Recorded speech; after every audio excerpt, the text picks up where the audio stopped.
Message from Sunnahfollowers. This is from Sheikh Saleh. We need to unite. Sisters, wear your hijab. Wear your beards. Be proud of your beards. Stay home, stay home, stay in your home. Stand up, unite, and stand for Allah subhanahu wa ta'ala.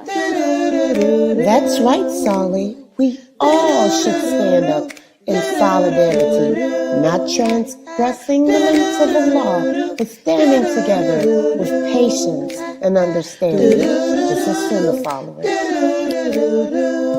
With dignity, humility, and balance. If you want to learn about how to balance and maintain your faith every day, you need to be here at 6:30 p.m. Eastern, being taught by Surat Laila Nasheeba, streaming on all major platforms. Channel Sunnahfollowers. Hope to see you there, inshallah.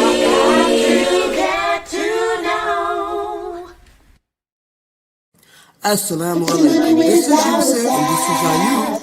And if you are benefiting like we are from the classes and the ongoing programming and tuning into the Sunnahfollowers, please donate. Let this be an ongoing sadaqah jariyah on your behalf. You're helping the kids, the conference, and everyone seeking knowledge. And it's a wealth of information every day you tune in. Don't forget, you are being rewarded for your generous donations to keep this programming on air. You know, just like what you're hearing, put your dollar where the dollar's at. Right here on Sunnahfollowers. Don't forget, donate. Right here to Sunnahfollowers and dollars at. Assalamu alaikum rahmatullahi wa barakatuh. Assalamu alaikum, brothers and sisters. Listen, we are in dire need of donations to keep these shows running and available for you 24/7. So that means when you're in the car, it's available for you to listen to. Whether you're at work, streaming, playing a game, it's available for you to listen to. Rowing your deen and learning about the beautiful, beautiful, beautiful different topics of Islam. Listen, one of the heaviest deeds that could be placed on your scale on the Day of Judgment is sadaqah jariyah. Yes, I know, I'm trying to build deeds daily. So you can too. So listen, feel free and please, from the bottom of your heart, donate to this wonderful cause, wonderful website and platform to continually push out shows that will benefit you and the Muslim Ummah. Yes, you can donate by going to the Sunnahfollowers.net website, pressing the donate tab. You can also scan the QR code in YouTube on the far left top of our videos that are streaming. Listen guys, this is very important and take this as important.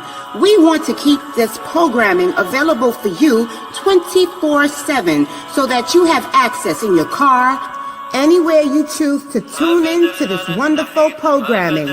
Yes, guys, it's all at your disposal. So listen, feel free to donate. Once again, remember, sadaqah jariyah, one of the heaviest deeds on your scale on the Day of Judgment. Sunnahfollowers presents a new hadith class taught by Ustada Laila Nasheeba, Riyadus Salihin, every Monday and Wednesday nights at 9:30 p.m. Eastern. Hope to see you there. Streaming on all major platforms. Channel Sunnahfollowers. Just as a mountain breaks the horizon, Surah Al-Ra'd rises immovable, grounded in Tawheed al-Rububiyyah, crowned with thunder and lightning. When the believer descends from the heights of this impactful surah, he does not remember the thunder, which is not only a sound, but also a sign. New class here on Sunnahfollowers on the book written by Sheikh Kareem Abu Zayd, The Maqasidic Journey Through the Quranic Mission, Surah Al-Ra'd, The Thunder Before the Storm, 2nd edition, being taught by Ustada Laila Nasheeba. Stay tuned right here for the date and time, streaming on all major platforms. Channel Sunnahfollowers. Sister Laila live, Sister Laila live, weekly for the show at the hour. Ask Sister Laila live, Sister Laila, invite your friends and family, get cozy. Ask Sister Laila.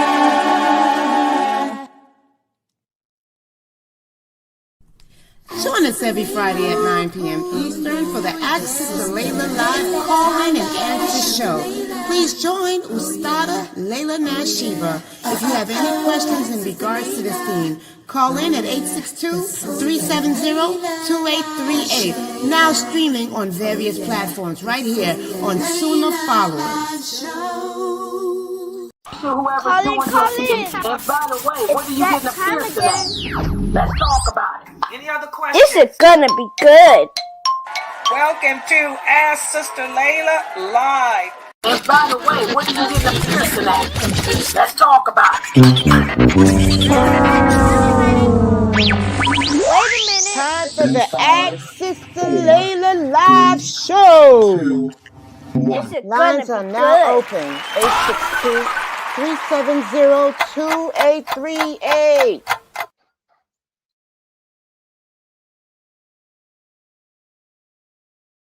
Ina alhamdulillah, wassalam ala wa rasulullah.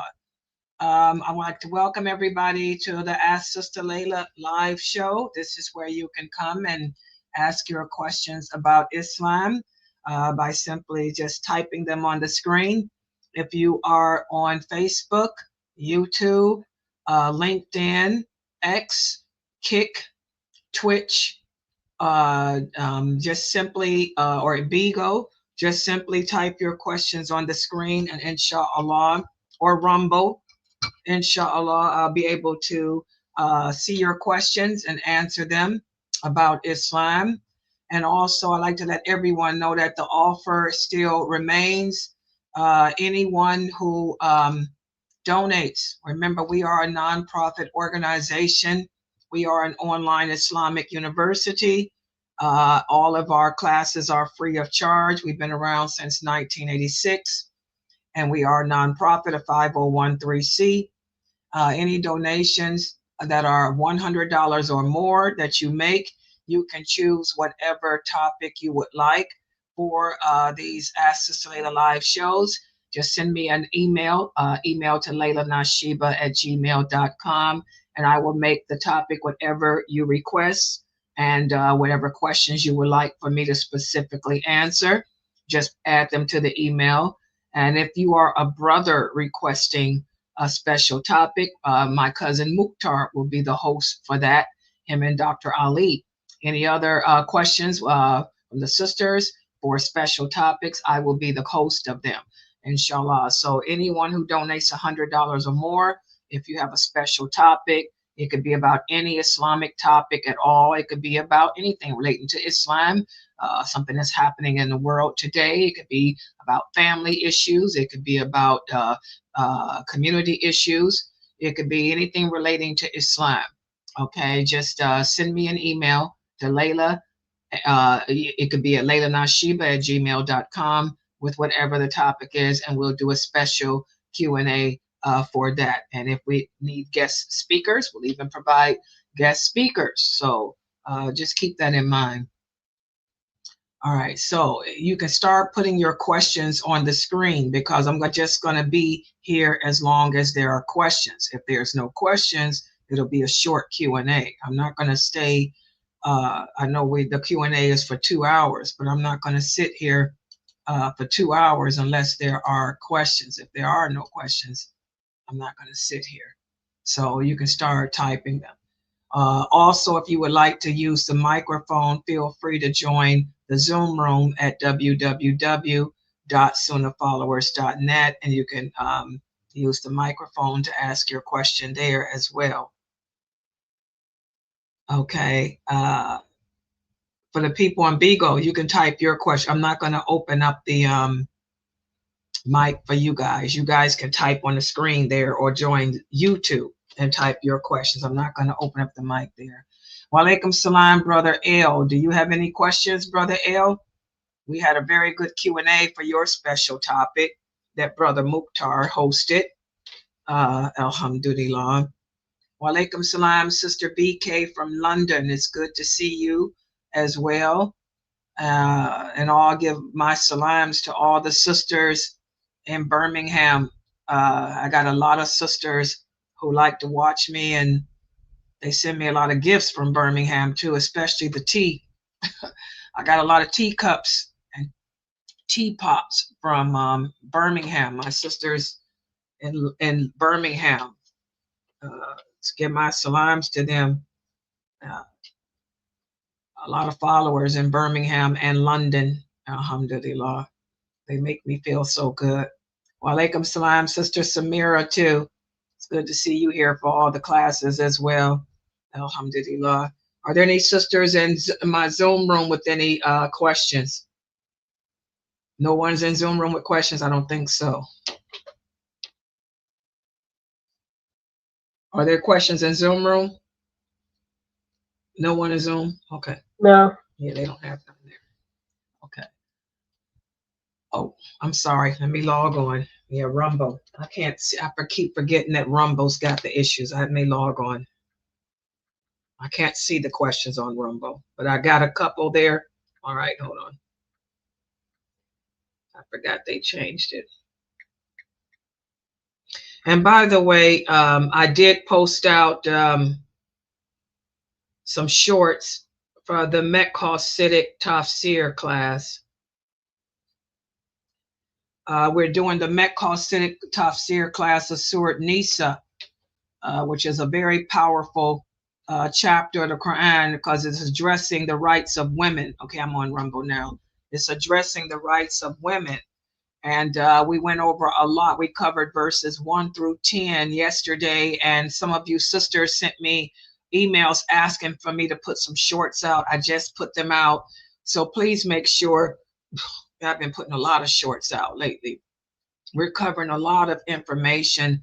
The 6:30 class is the Aqidah class. We're back to Dr. Kareem Abu Zayd's book on Get to Know Your Lord. Okay, I put some shorts out yesterday on what does it mean, the basic Aqidah stuff. And then we did the Maqasidic tafseer, Surat Nisa, verses 1 through 10. I just put those shorts out today from yesterday. So you guys can go to the tab, the YouTube tab, click on the tab that says shorts. I think I did 4 or 5 videos from verses 1 through 10, where it speaks about the rights of the orphans and the rights of marriage, the dowry. A lot of you didn't know that. And this is the problem. I'm going to speak about it now, sister. I'm on Rumble. A lot of you come from African backgrounds. I have a lot of my students are from African countries, from Ghana. I have a lot of students from Ghana, a lot of students from Somalia, a lot of students from Nigeria.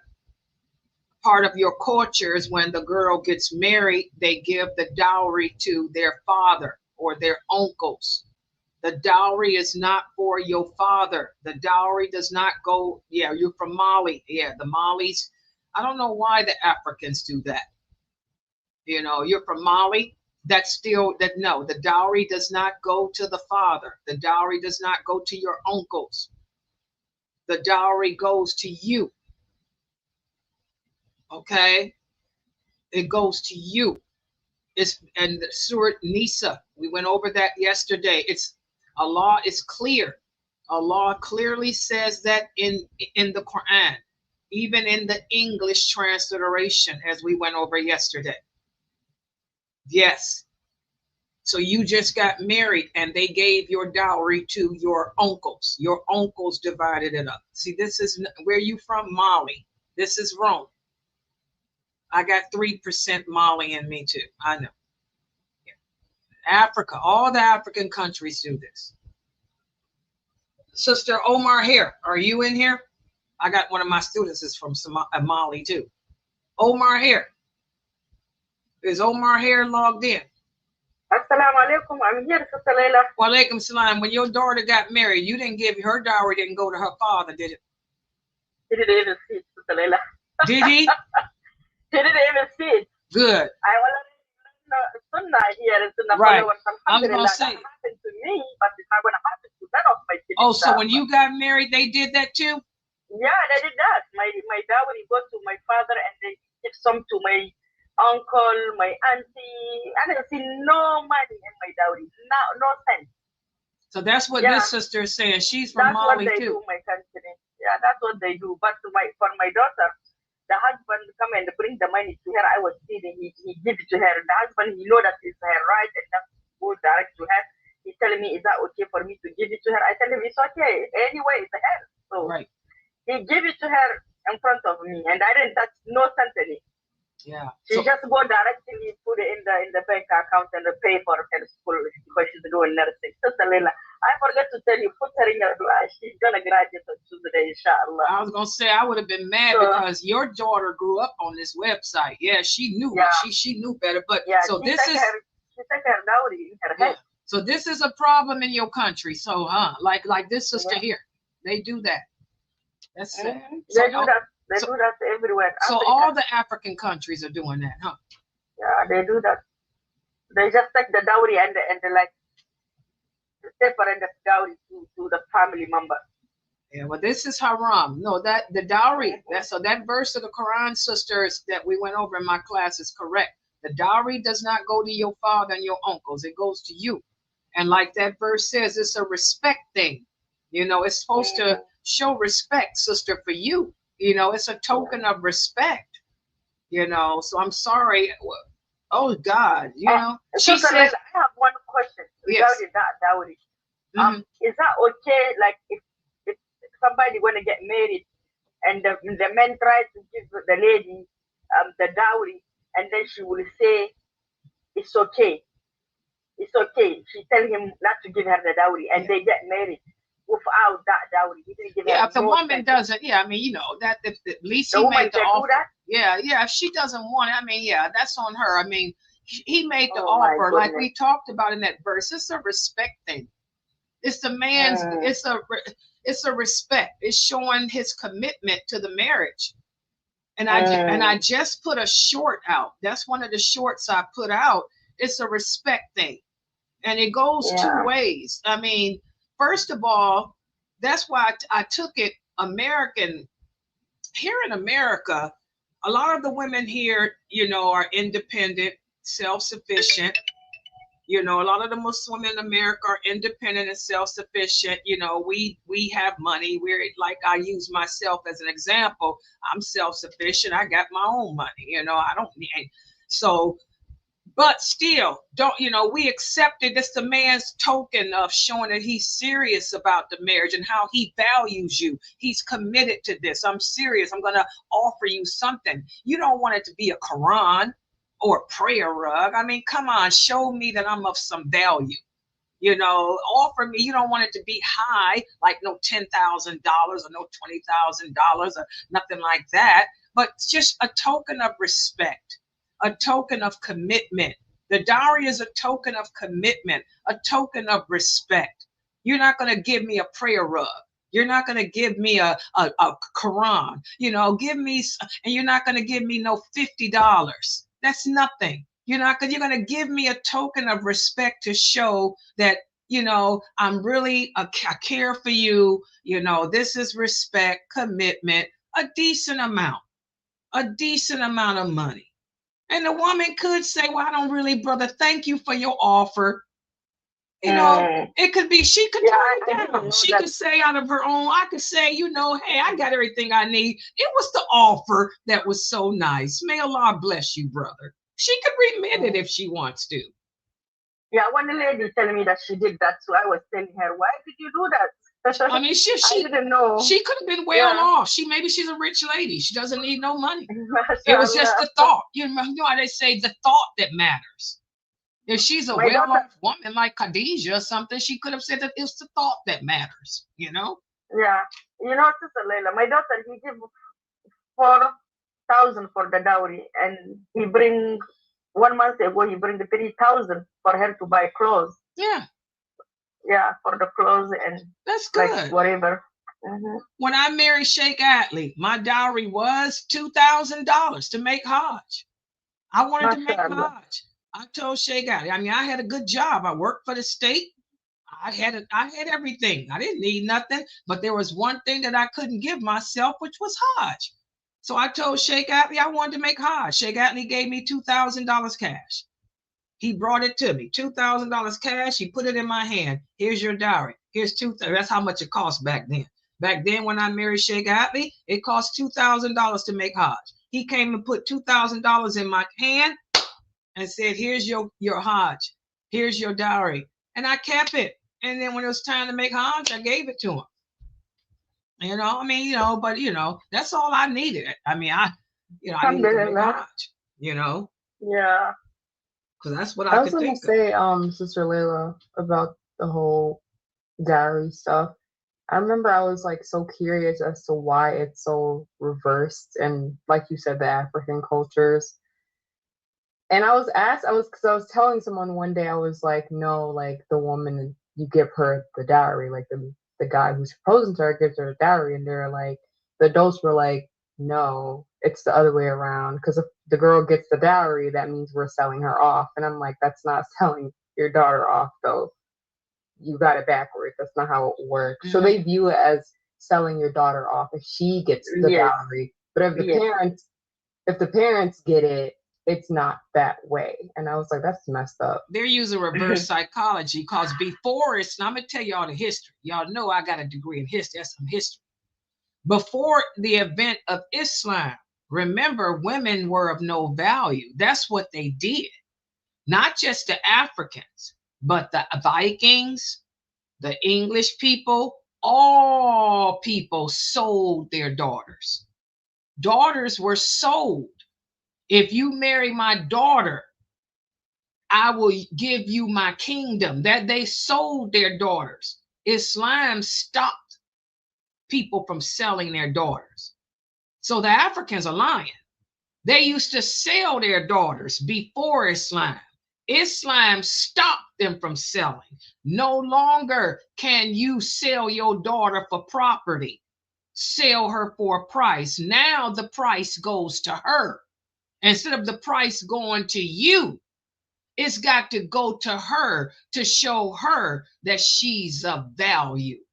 Allah took the money away from the father and gave it to the girl who had been buried and killed before Islam. Because before Islam, the female was of no value. Now that Islam, now Allah said to undo the justice that was done to his vulnerable creation before Islam, because Allah is the vindicator. Allah vindicated us women. Now, after all these centuries of killing us, you got to give that back to us. You pay us for what y'all have done to us all these years. So no, that's a lie. Allah says now you pay us. Give us back our rights. That's Allah's way of vindicating us women. Giving us back the rights that were taken away from us. You got to pay us now. Now you're paying me. So that's a lie. That's history. See, Allah makes right the wrongs that the creation does to each other. So Allah made right the wrongs that the creation did to women, the most vulnerable. Out of all the creation, Allah said the weakest of all his creation is the female. So after all those years of abusing the female, Allah made it right by making the man pay us for marrying him. So that's how that is. So the Africans are lying. They're just trying to justify to lie to a woman to get her money because they're stupid. They think you're stupid because that's how man is. Like Allah says in the Quran, man is forever ignorant. Yep. Even with that, Sister Laila, the men, I don't know somebody's country, but my country, some men, they think if they give that dowry, they think they buy you. Even the money goes to you, they think that dowry means they buy you. You understand? Mm-hmm. And that will make them abuse you. They will abuse you. They think you was being sell out to them. That's what they think. Yeah. Because I hear somebody who said that to his wife. Yeah. Well, her parents take the money, so just don't she listen sold to it. out to him. But the way you get over that is by throwing the book back in their face. Say Allah speaks the truth, men lie. Just long as you keep that verse. And like I say, the verse is clear. We went over that. This is the first 10 verses. That was verse 6 of Surat Al-Imran. And that's the English. And the English is clear. If the English is clear, that means the Fusha is even clearer. So that's it. They can argue it, they can fight it, but you cannot change the laws of Allah. The laws of Allah is clear. And you can't twist it, you can't bend it, you can't break it. It's sealed with the hand of Allah. So they can say whatever they want. This is the law of Allah. The dowry goes to the woman, and it's a form of commitment. It's a form of trust. It's a form of honor. That's what Allah said. Allah doesn't say that the dowry is dishonor. Allah doesn't say that the dowry is buying me. Allah doesn't say that. That's what you said. You're trying to change Allah's words. You're trying to make Allah's words dirty so you can take my money. But I'm sticking to these words right here from Allah. So give me my money, Father. Give me my money. Because Allah doesn't lie. Allah doesn't oppress. Allah doesn't hurt. Man lies. Man oppresses. Man hurts. Give me my money. And that's it. Because it's clear. The Nas is clear. And you say to your father, you raised me to believe in Allah. You raised me that Allah never lies. You raised me to trust in Allah. So now you want me to say that this verse of Allah is a liar? That Allah is a liar. Give me my money, Allah. Give me my money, Father. Give me the money. And that's it. It's just that clear. Okay? That's why I put that short out. Now, a lot of people will listen to my videos. I'm teaching y'all pure Islam. I am teaching you all Islam in its truthfulness with the understanding of the companions. A lot of people are benefiting from what I'm teaching you because it's straight from the Quran. I'm giving y'all the Maqasidic tafseer. We're using the books of Dr. Karim Abu Zaid. I'm not twisting nothing. I have my teacher, Sheikh Abu Atayib. He will get in my case if I'm twisting it. Karim Abu Zaid is listening to this stuff too. So the stuff I'm teaching y'all is real. It's the truth. I'm giving y'all the authentic hadiths. Okay? It's the truth. It's not my fault that most of the women in the world are experiencing these problems. All of us are going through tests. All of us women have experienced issues with the dowry. Your African sisters, your father. Believe it or not, Arab women too. Arab women too. Their families take the money too. Their fathers take the gold and stuff too. This is a problem with Arab women too. Okay? African American women don't even get dowry. What's the problem with the African American sisters? The brothers give them prayer rugs. The brothers give them Qurans, or the brothers don't give them a dowry at all. Or if they do give them a dowry, it's $10. So women all over the world are experiencing this problem with the dowry. The Arabs and the Africans, their fathers and uncles are taking it. African American women are getting prayer rugs, Qurans, or no dowry at all.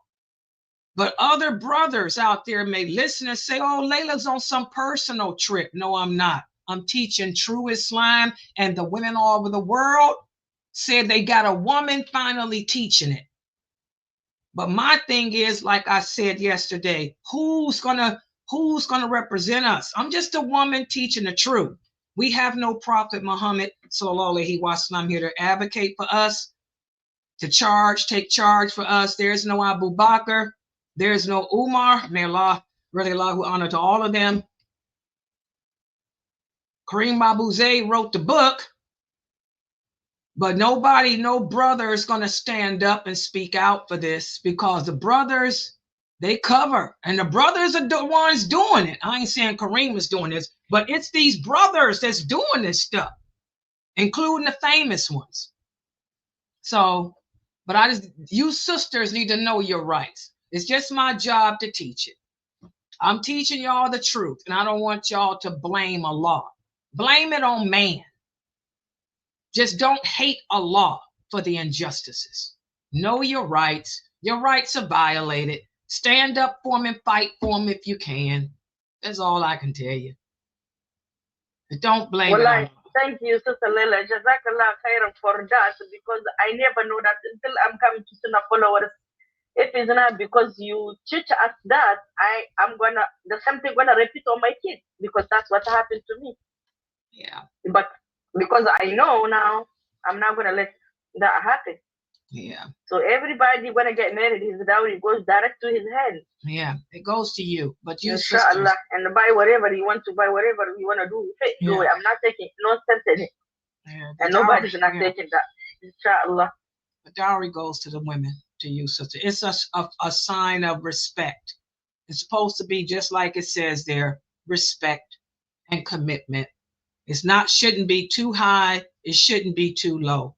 It should be on a level of that you two agree on, you know, to show respect and stuff.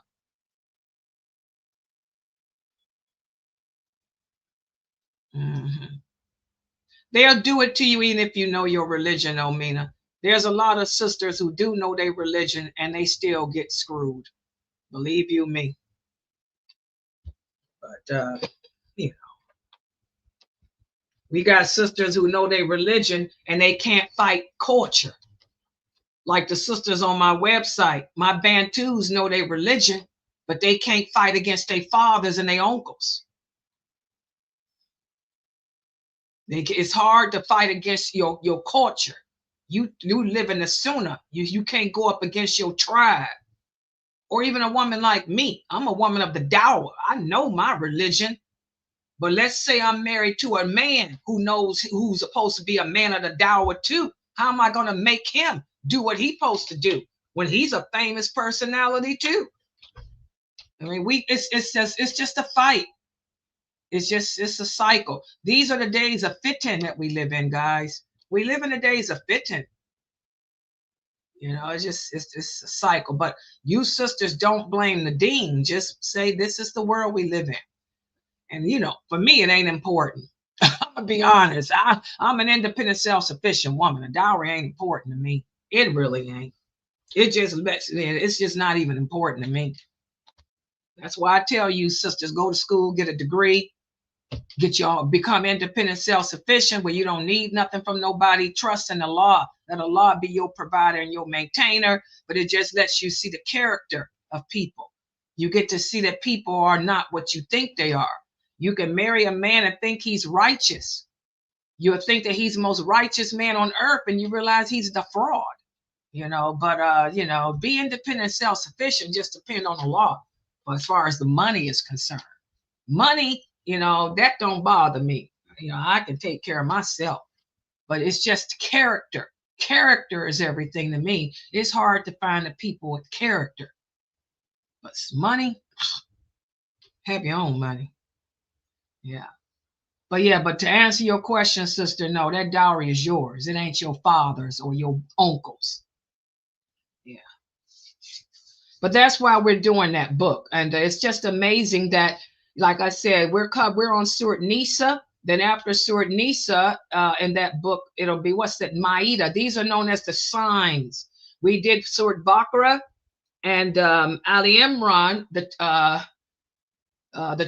twins, and now we're doing the two known as the signs, Nisa and Maida. And don't forget this weekend, Surat Arad. Surat Arad, the thunder. And yes, I'll put those shorts out too. Y'all like the shorts? Yeah, I'm trying to, but y'all know I put those shorts out, but I'm telling y'all, it keeps me busy. Woo. Okay, go ahead with your questions. Okay, here's the question from Sunshine. Okay, let's see, Sunshine. My baby here. That's how I know who Sunshine is. One of my little Somalis, I think. Okay, here's the question. Is a wife obligated to cook for her brother-in-laws? That's one of my Somalis. Let's see. Is a wife obligated to cook for her brothers-in-law? No. Her brother-in-law is not her husband. No. This is some more cultural stuff. And this is what we're speaking about in our Aqidah class. We talk about el-wala wal-bara. You know, we have to learn, guys, the difference between culture when it comes to allegiance. We have to learn about where to draw the line with that cultural stuff. Your brother-in-law. Remember, the Prophet sallallahu alaihi wasallam said, beware of the in-law. If anybody can get too close to your wife, is your brother-in-law. So you need to tell your husband to be careful of his brother, because his brother is dangerous. He can have his wife cooking for his brother to the point where his brother start having ideas about his wife. The brother-in-law is death. The in-law can be death to a man. So no, she's the only person that she's obligated to cook for is you, because you her husband.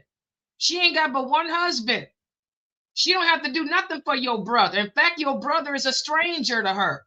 Your brother is not her mahram. Your brother shouldn't even be in her house. I hope your brother don't live with her, because your brother should not even be in her house. Your brother cannot be alone with her, not even for a second. You understand? Not only is she not obligated to cook for him, he ain't obligated to be in her house. He shouldn't be nowhere near her. Period. Dot. He's a stranger. He's a dangerous stranger. Okay? Is that understood? She owes your brother nothing except if she walked past him on the street, she can give him salams. That's it. But she doesn't owe your brother nothing. Nothing. Not a bottle of water, not a handshake, not a meal, nothing. She owes your brother nothing. So get your brother-in-law, your brother, out of her house. He's a stranger to her. A dangerous, dangerous stranger. He's death to you and a stranger to her. Okay? I hope you understand that, because your brother can end up being her husband. She can end up divorcing you, marrying your brother. You want a cooler? Show you how dangerous your brother is. She can get rid of you. She can ask for a cooler and marry your brother. You want that to happen? Because maybe she'll cook your brother something to eat that you criticized her for. But your brother likes it. So she says, let me kick you to the curb. So she'll call the local imam up and say, I want a cooler. And she'll divorce you and marry your brother and live happily ever after. That's how he's death. He can be death for you and a good thing for her. So you better get rid of that brother. Get him out of her house.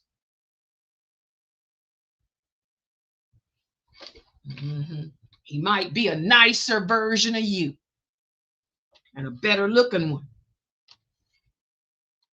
Might be younger Hello.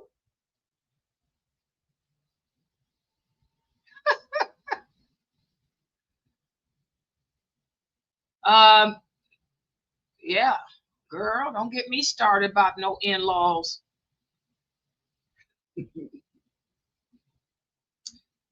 Oh, yes, in-laws. Let's see what else we got here.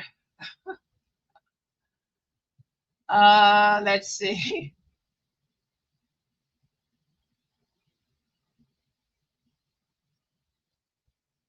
Yeah, the dowry can be whatever is reasonable for you. We all have different lifestyles, different needs, different whatever. Like I said, I'm an independent, self-sufficient woman. I didn't need nothing except a trip to Hajj.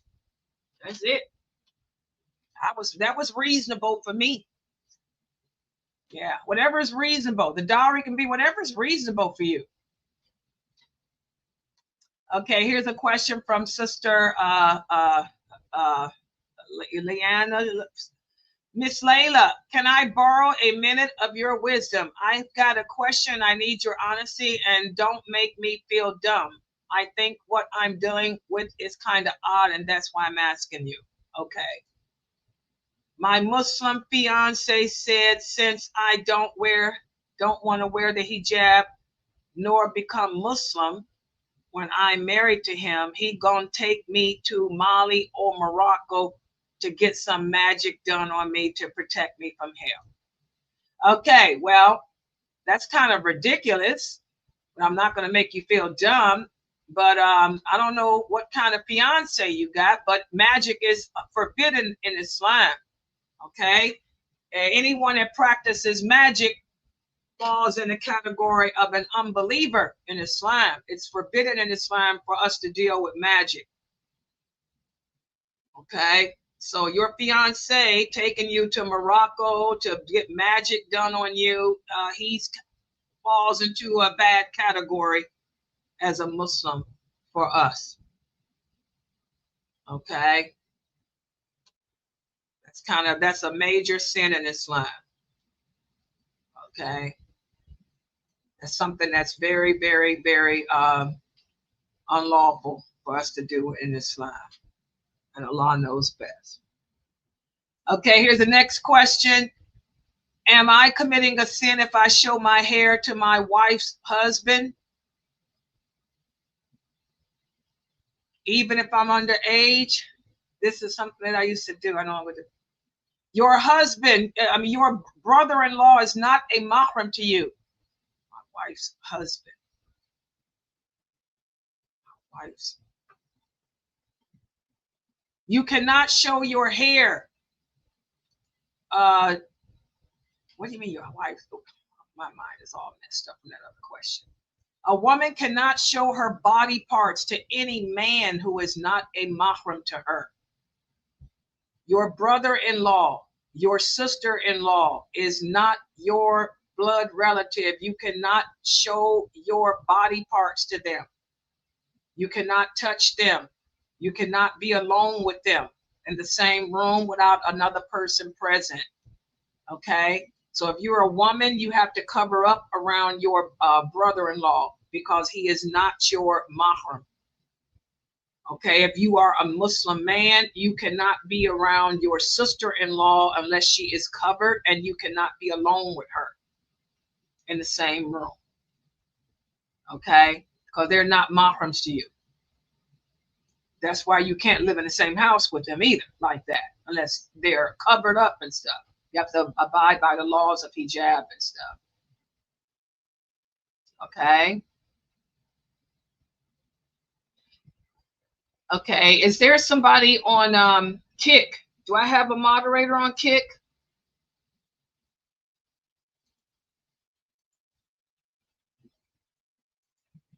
Okay, let me join Kick. Hold on, let me join Kick right quick.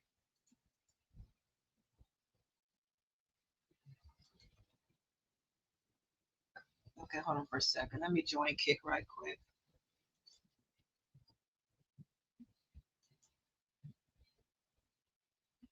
Okay.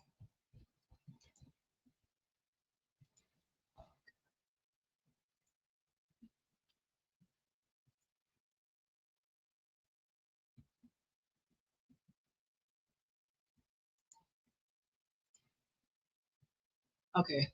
All right. Let's see. So yes, you cannot be alone with your sister, your brother-in-law. You have to cover up around him. He's not a mahram to you.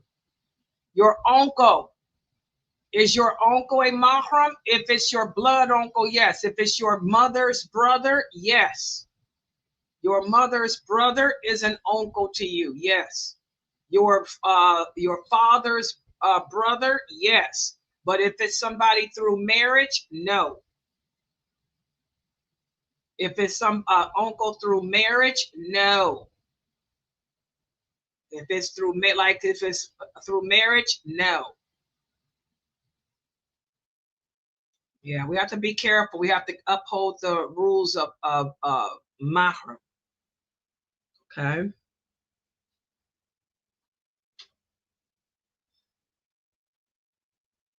Yeah.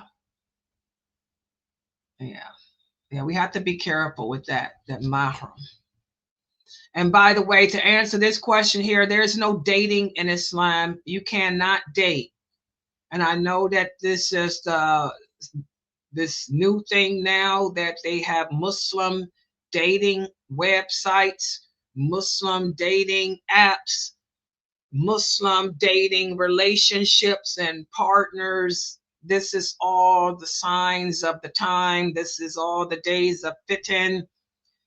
There are no relationships outside of marriage in Islam. This is haram. This is haram. This is haram.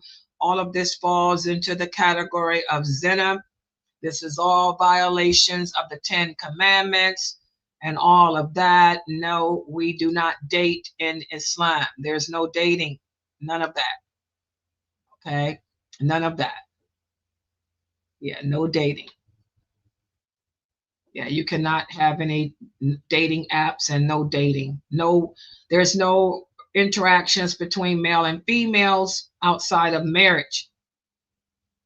You cannot be alone with the opposite sex, not even to learn the Quran. You see what happened? We have a famous personality from out of a famous Islamic school who's caught up on charges of, that type of thing, from having private Quran sessions, and look what it led to.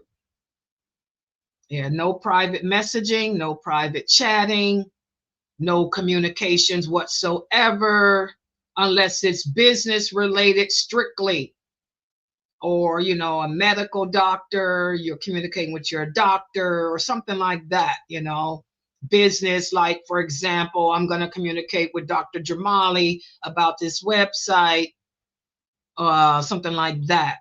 But if it's just pen paling or talking and checking up, or hi brother, I like your video. Hi, can you and I we talk about it? Oh, how you doing? I'm just checking to see how you are, brother. I really like your videos. No, we don't know. Trivial chat, no.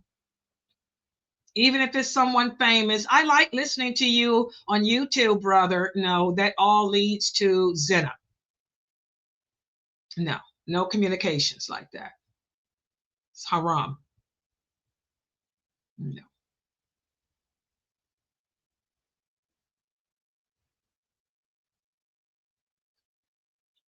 No.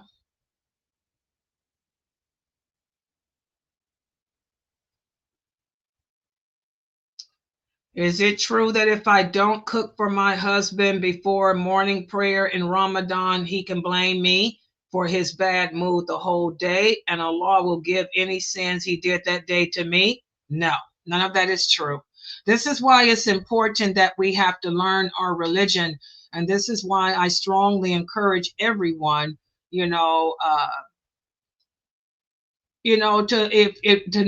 you don't want to come to my classes, find a bona fide qualified teacher of Islam to learn from, because seeking knowledge of Islam is an obligation upon all of us. We don't just take shahada and declare la ilaha illallah Muhammadur Rasulullah and that's it. We have to then embark upon the journey of learning this religion. We have to then go through the process of learning what it means to believe in Allah first and foremost, and then learning, you know, the articles of faith and all of that, and then learning, you know, how to pray and how to fast and the rulings of fasting, the rulings of the prayer and all of that. We have to take the initiative to learn our religion, and we have to learn it correctly. And you're not going to learn off the internet. You have to sit in the company, you know, of a bona fide, qualified teacher of Islam, like my students do with me. In my company, my presence, I'm teaching, I'm not lecturing. You know, they come to my classes, I give quizzes, they learn the deen. You have to learn this religion from a bona fide, qualified person. Okay, and it's got to be consistent and regular until the day you die. Otherwise, you're going to have these silly thoughts.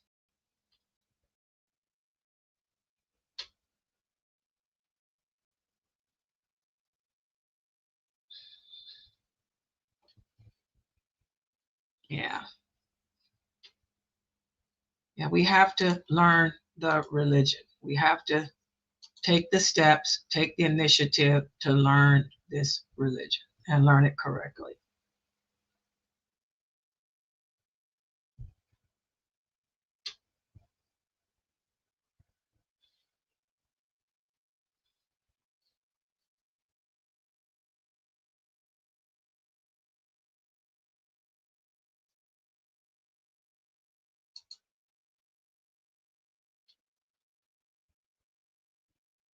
Yeah.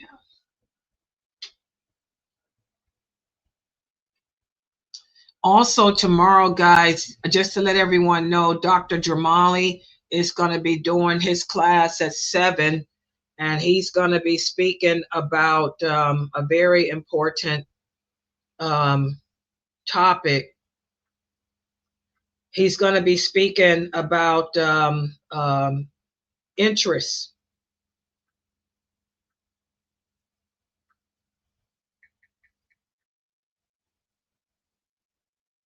He's going to be speaking about the reasons why Allah sent down verse number 282 of Surat Baqarah, how it applies directly to our lives in America. It's a verse that addressing contracts, when we make contract and all of that. I'm gonna have to look at it, but I'm gonna make a thing up tonight about it. That's gonna be tomorrow at 7. And also we have our the thunder before the storm, Surat Al-Ra'd, tomorrow. And yes, I'll be putting my shorts out for that too. Yeah.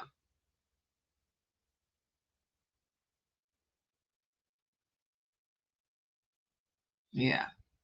Any questions in my Zoom room? Nothing in there.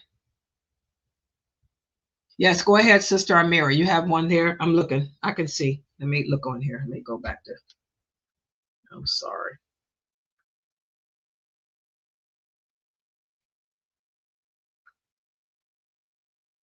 Okay, I can see. Go ahead. I got you right here. Let's see. Okay, yesterday when we talked about the dowry. Okay, I see. I can see your typing. When you spoke about the dowry yesterday,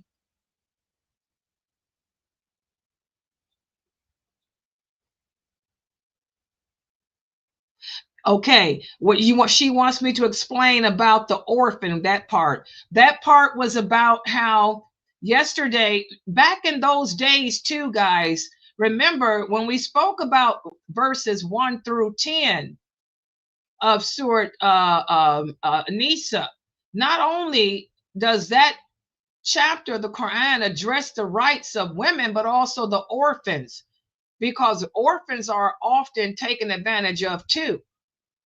And even back in those days too, just like today, orphan women, orphan girls were married for the wrong reasons too. Just so men could take advantage of their money.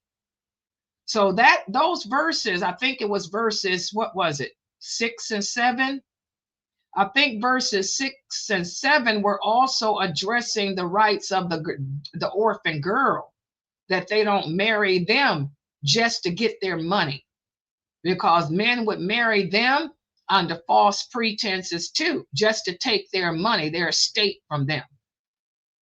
You know, remember, these were the dark ages.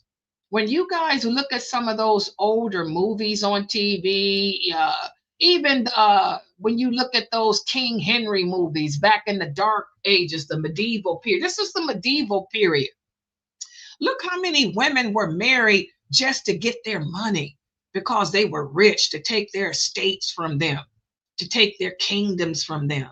You know, women didn't have any rights.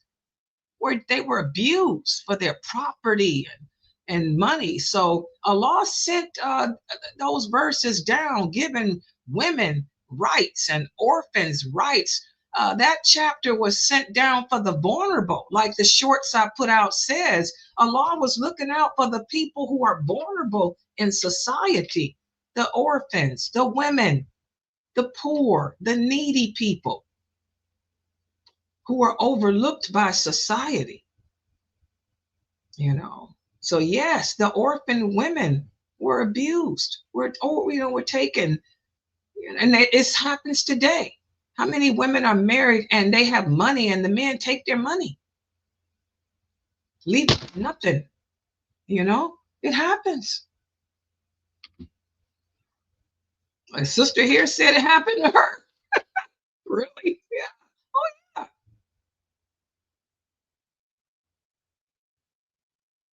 Okay, here's a question here.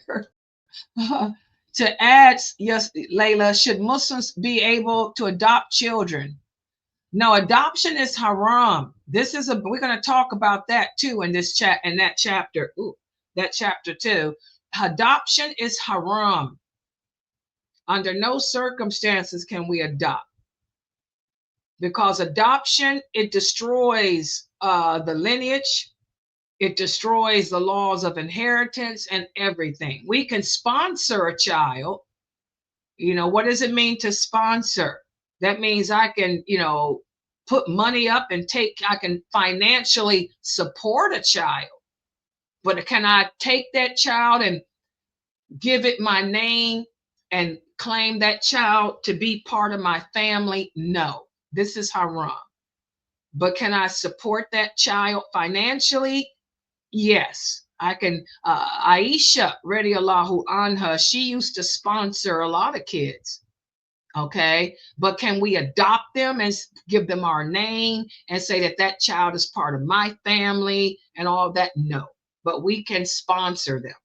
Adoption is bad and dirty because it destroys the blood ties and all of that.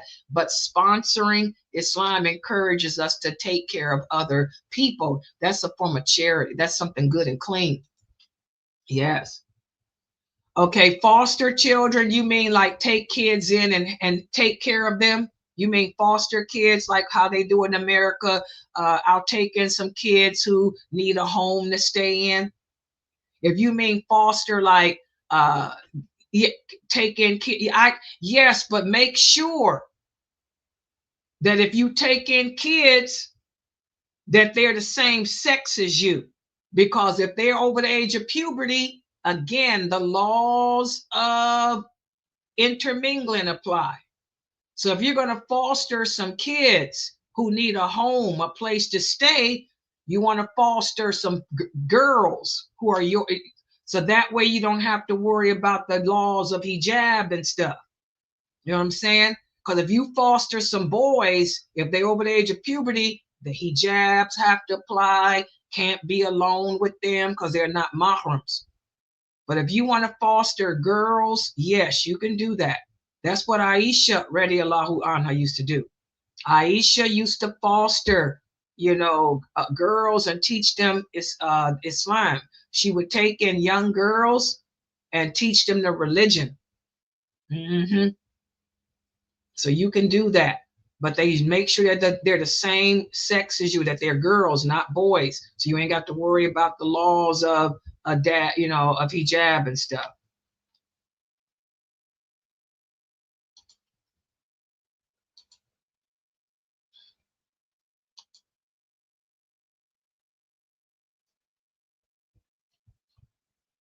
Yeah.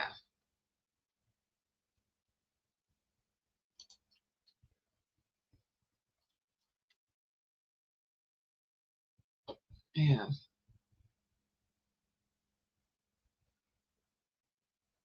Yeah, adoption is haram. You cannot do no adoption. Adoption is out the picture completely. And there are a lot of Muslims that I know who adopted, and this is a major sin. The Prophet sallallahu alaihi wasallam said, anyone who adopts another person, a child, is not one of us. We can't do that under no circumstances. That's a major sin in Islam. But you can foster. But yeah, they can foster. The companions used to foster. Yes, and there's a lot of blessings in that. There's a lot of blessings in fostering kids. Oh, yes. Yeah, that's a good thing in Islam.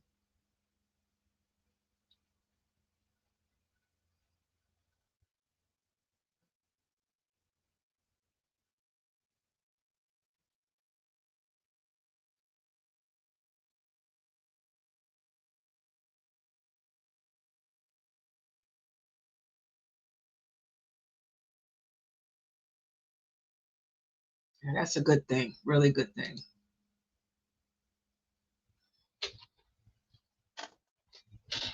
Yeah, any other questions?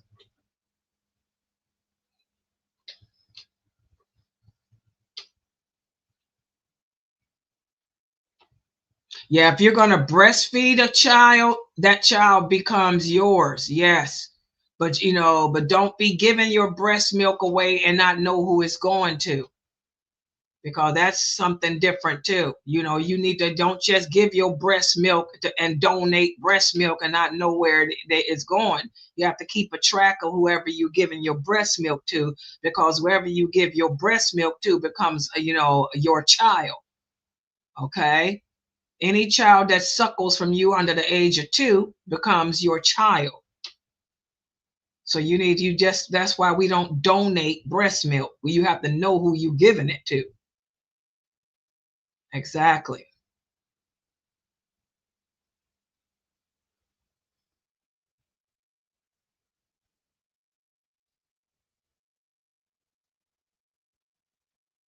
Yes.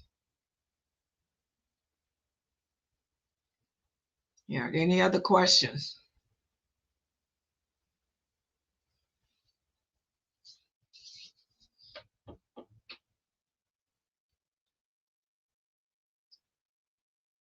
Okay. She said, Sister Laila, how did you learn all this stuff? No, girl, I've been Muslim for years. You learn this stuff growing up Muslim and teaching. And it's the same questions over and over again. Believe it or not, you guys, I ask the same questions over and over. SubhanAllah. Yeah. Yeah. Any other questions? Okay, I want to remind everybody, please don't forget, tomorrow I think we have the class with Sister Sunnat, Sister Samat at 2 p.m. Eastern Standard Time. She's doing the names of Allah. And then we have Dr. Dramali's class at 7. He's doing his class on the Quran. And then we have my class at 9:30. I just have the 9:30 class tomorrow night. The 9:30 class on the Thunder Before the Storm. Please make sure you guys check out the shorts on the Sunnahfollowers on the YouTube channel under the tab for shorts. Is it true that if you witness some other person, let me see this. Is it true that if you witness some other person shahada, you get sins taken off as well? No, I never heard that. I've never heard a hadith that says that. I have never heard that. I've never heard either one of those, sister. No, I've never heard that. No. Because guess what, guys? You can give your own self shahada. You know, a person can give their own self shahada. A person gets blessings. You know, Allah is the one that makes Muslims. You know, a person gets blessings and guiding a person to Islam. Remember, any good deed that we do, I think that's the hadith that you're referring to. I think you're referring to the hadith that any good deed that we do, you know, we get blessings for anything that we do. If you guide a person to Islam, of course you get blessings for it. You know, if you guide a person to Islam, Allah rewards you for it. You know, if you have a role in, if you play a role in turning that person's heart towards Islam, you do your some of your sins are forgiven. That is a hadith. There is a hadith that mentions something about if you played a role in that person choosing that path, the path of Islam, some of your sins are forgiven. I think you're referring to that hadith. Yeah, that's a hadith. But remember, it is Allah who makes Muslims. Allah is the one that cause that person to accept Islam. But if you played a role in that, yes, some of your sins are forgiven and you get blessings. You get rewarded for that. Any good deeds that we do, Allah rewards us for, and He forgives us of our sins. So yes, that's true in a way. Yeah, that's true. That's partially true. But I don't think it's worded like you got it. It's not the way you got it written there. But yes.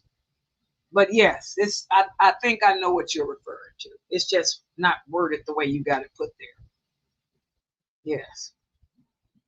Yeah. If you played a role in that person turning towards Islam, yes, some of your sins are forgiven and you are rewarded. Yes. Yeah.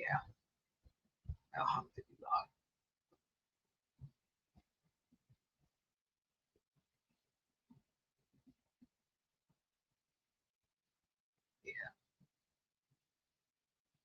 But it's all about the role you played.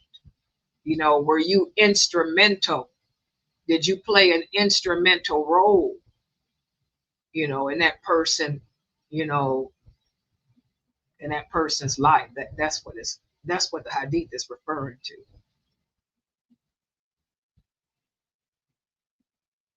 Yeah. Okay, let's see. We have this here. There's a Muslim sister I know who wants you to be her teacher, but she isn't good with English.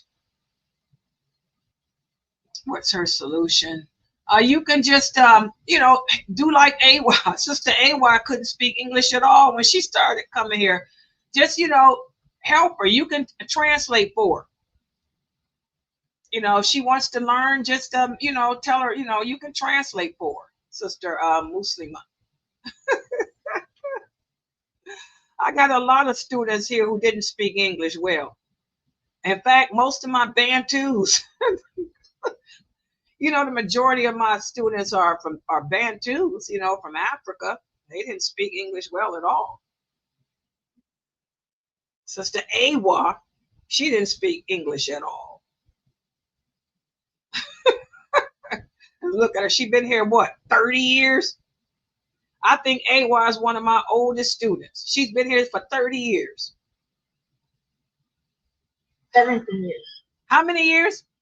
I mean, no, 18 years. 18 years. 18 years. And look, she still can't speak good English. Got the terrible accent. No, you understand me good now, though, don't you, Awa? Oh, yeah. Yeah.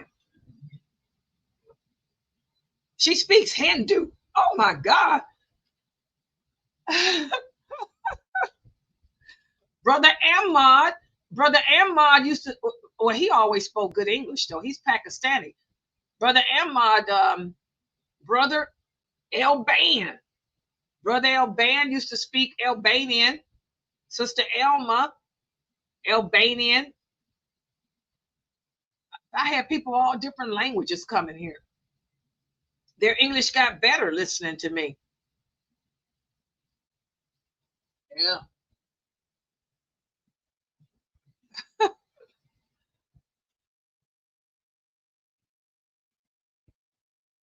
Yeah.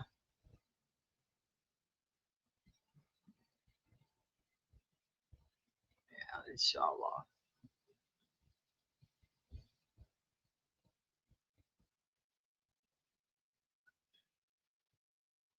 Any other questions?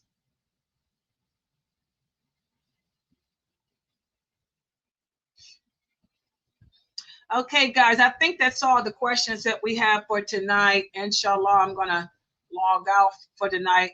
But I think I have the shorts for Dr. McBride. Yeah, I'm gonna do Dr. McBride's shorts tonight. I finished up mine. I'm gonna do Dr. McBride's shorts from his class yesterday and put his out. I got the ones out from the Maqasidic tafseer of Surat Nisa. I did Nisa. So y'all check out those shorts about the dowry. And yeah, I think I did too about the dowry. And y'all just, I don't know what y'all gonna do about that.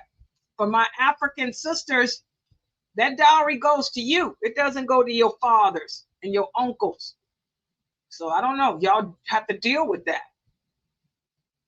But we're going to talk about what you sisters do too. You women are going to have to stop charging $20,000. That's another problem too. Stop asking for $20,000 dowries. That's what the Arab women are doing. They're asking for $20,000 dowries and stuff. That's just ridiculous. The dowry is supposed to represent a commitment of trust, a commitment of honor, and all of that. It's not supposed to be buying a house and a car and all that crazy stuff for that these Arab women are asking for. Neither is supposed to be a smack in the face like what the African men and the African American men are doing either. It's just bad. So look at the shorts I put out. Okay, I'm going to end this Q&A for tonight. I think it was pretty good. Make sure everybody's here for the classes tomorrow. Please don't forget to support this Dawah effort. Remember, guys, anyone who donates $100 or more, you can choose whatever topic you would like for these Ask Sister Laila live shows. And also, if you guys, Brother L, if you got another special topic, send me an email.